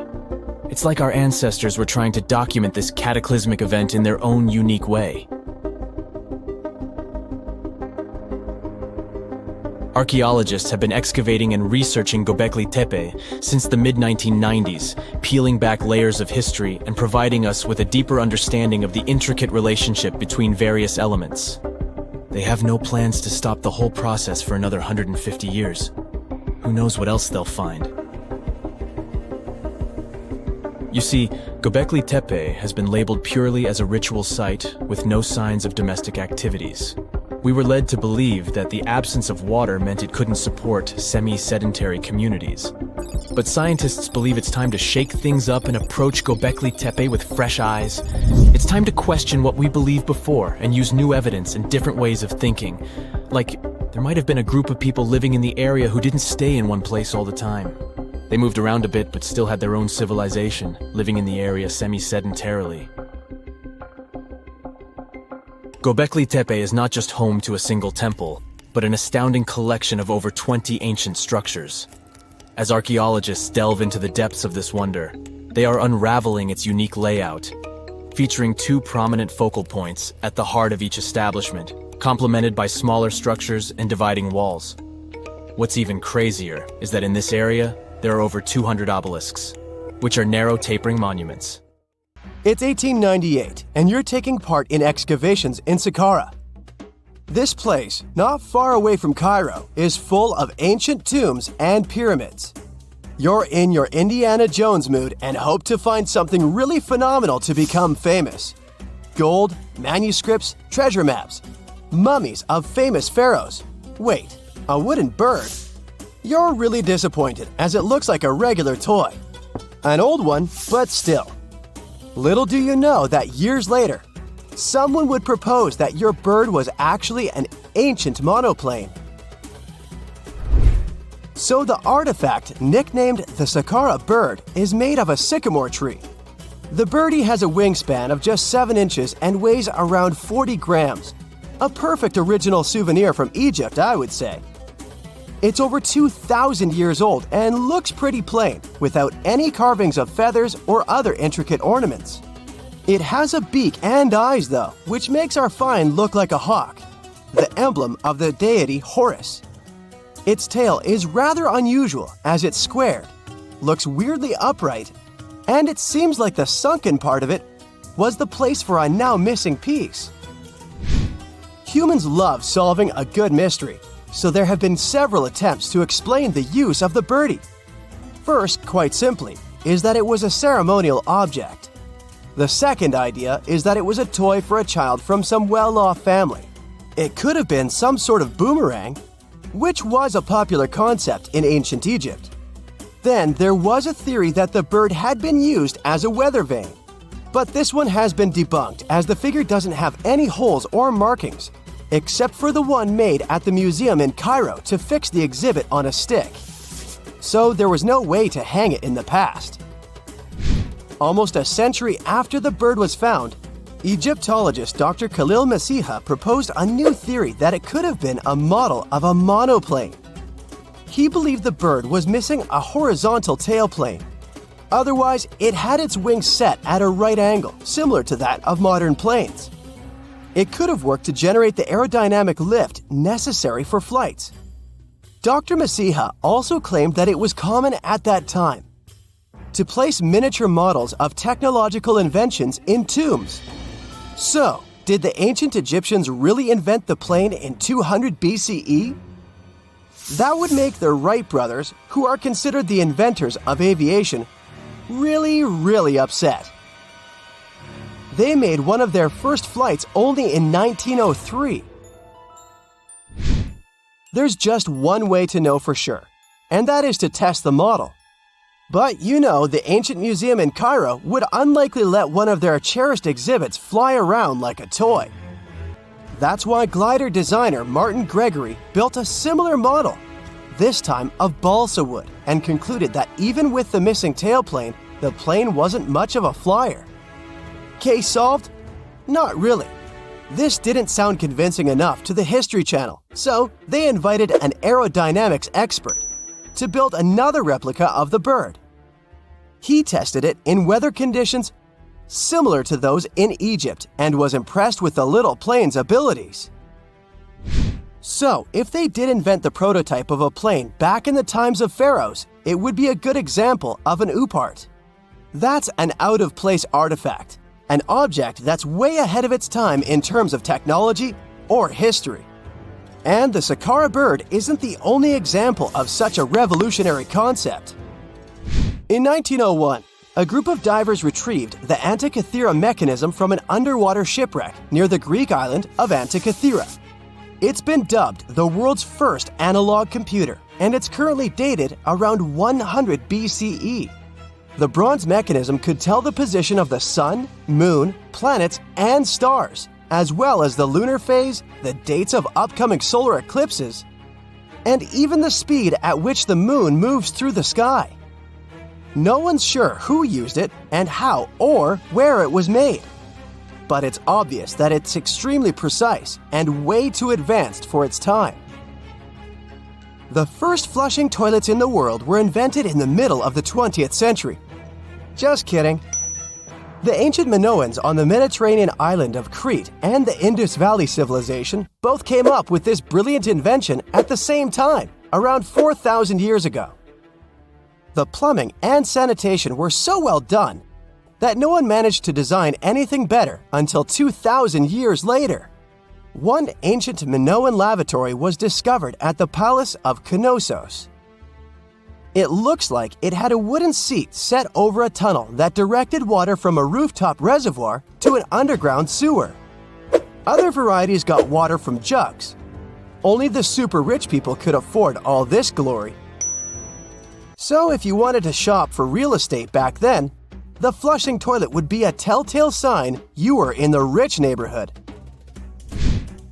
Automated doors became a cool, seemingly new invention back in 1931. But the technology behind them is actually much older.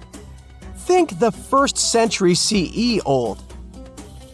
Mathematician and engineer Heron of Alexandria came up with a hydraulic system to open and close temple doors. To bring it into action, you need to light a fire to produce heat. There was a brass pot under the fire, half filled with water. The inventor connected the brass pot to containers that acted as weights. When the fire was burning, the water moved into the containers. They went down and pulled the ropes. It was nothing like a supermarket door that opens in front of you before you even have time to think. Heron's door took hours to open, and there was no way to stop the process. That's why they only opened the doors once a day before people entered the temple, to add some mysticism at the temple during ceremonies. Spooky. Looks like the first ever battery was invented in Baghdad around 2,000 years ago. A German archaeologist found this oval-shaped clay jar in 1938. Scientists are still not sure what purpose it served and who exactly invented it. There is a theory that it was used for electroplating objects with precious metals. When they filled it with a weak acid like vinegar, the battery produced around 1 volt of electricity. Another theory says it was a vessel for sacred scrolls. Would you like to buy contact lenses designed by Leonardo da Vinci himself? In 1508, he invented a glass lens with a funnel on one side. You were supposed to wear it with water inside to improve your vision. Sounds a bit uncomfortable, doesn't it? So, around a century later, French scientist René Descartes decided to improve the idea and make the cornea contact the future lenses. Contacts because they contact your eyes, get it? The glass tube with liquid did help improve vision, but blinking was sadly impossible. 2.5 centuries later, new technologies in the glass industry let scientists design contacts that would fit in the eye and even let the wearer blink. Thanks, guys! Still, those lenses were made of heavy blown glass and didn't let the eye breathe. About 50 years later, contacts became plastic, lightweight, unbreakable, and scratch-resistant, but still covering the entire eye. And then, in 1948, an English optical technician accidentally sanded down a plastic lens and figured out they'd still be in place even if they covered only the cornea. Imagine you're living in 19th century London and need to send a message to New York. It would have taken about 10 days to get there by ship. So when delivery time went from days to hours in 1858, it was a true sensation. The first message was sent by Queen Victoria herself. It was all made possible thanks to the transatlantic telegraph cable, running under the ocean. Sadly, the new cool invention only lasted a few weeks. It took years to bring it back to life. If there's a question that still baffles archaeologists to this day, it's this one. How did the ancient Egyptians build those magnificent pyramids? As far as we know today, their resources were quite limited, especially in terms of tools and building materials. We still don't have a fully satisfying answer, but hey, we've got some pretty amazing theories worth considering. The leading contender among these theories involves the clever Egyptians employing a sneaky strategy. Now picture this. They constructed a slanted and curving mound made of bricks, earth, and sand encircling the pyramid to be. As the pyramid grew taller and taller, they simply increased the height and length of this wacky structure. It's like they were playing an ancient game of Jenga. Now, how did they get those massive stone blocks up there? Well, according to the legendary ancient Greek historian Herodotus, they used sleds, rollers, and levers. It sounds like they turned construction into a supersized game of tug-of-war. And guess what? Herodotus also claimed that the Great Pyramid, the one from Giza, the granddaddy of them all, took a whopping 20 years to build. There's more. Herodotus also dropped a mind-boggling number on us. 100,000 men were supposedly involved in this pyramid extravaganza. Did they hire the entire Egyptian population? Well, it might not be as far-fetched as it sounds. These men were probably mostly farmers, so they probably focused on the pyramids when there wasn't much work to be done in the fields. Like during the flood season of the Nile River. Obviously, specialists in the archaeological community had something to add to this theory. By the late 20th century, they discovered some evidence that suggests the workforce might have been smaller and more permanent than previously thought. Instead of a massive army of 100,000 pyramid builders, they proposed that a modest crew of around 20,000 workers, accompanied by support personnel like bakers, physicians, and even spiritual leaders, could have gotten the job done. There was also this theory that claimed that the pyramids were actually built from the top downward. It suggested that these colossal structures were nothing more than isolated hills used as quarries. The stones were supposedly drawn from these hills, and over time, competing engineers took charge and transformed them into the iconic pyramids we know today. Now, before you dismiss this theory as a wild fantasy, some folks thought it wasn't completely crazy. After all, there are instances where isolated hills exist, so maybe this theory had a tiny glimmer of truth. Whether it involved ramp building or ingenious work schedules, one thing is clear. Those pyramids have definitely left their mark on history and on our imaginations. Now, speaking of ancient Egyptian mysteries, there's this gigantic unfinished obelisk sitting in ancient Egypt, and scientists are trying to figure out how it was shaped. Now, some people suggest that our industrious ancestors used handheld pounders to get the job done. One expert has a different take on the matter, though. He argues that if we take a closer look at the pattern left behind by the shaping tool, we'll notice something peculiar.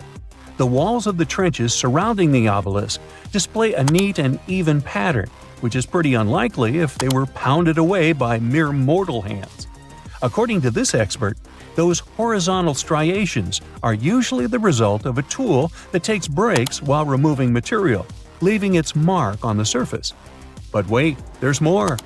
Imagine the tool being rocked back and forth against the trench walls, clearing away the waste to keep the trench from narrowing. Well, in that case, the tool might have left some funky horizontal striations where it was pressed against the sidewall. This sounds like some fancy technology at play, don't you think? And guess what? The dynastic Egyptians probably didn't have access to that kind of know-how. Another famous Egyptologist from way back also uncovered a bunch of core drills during his adventures. Although the actual drill bits are missing, his collection houses these particular core remnants made of limestone, alabaster, and even granite.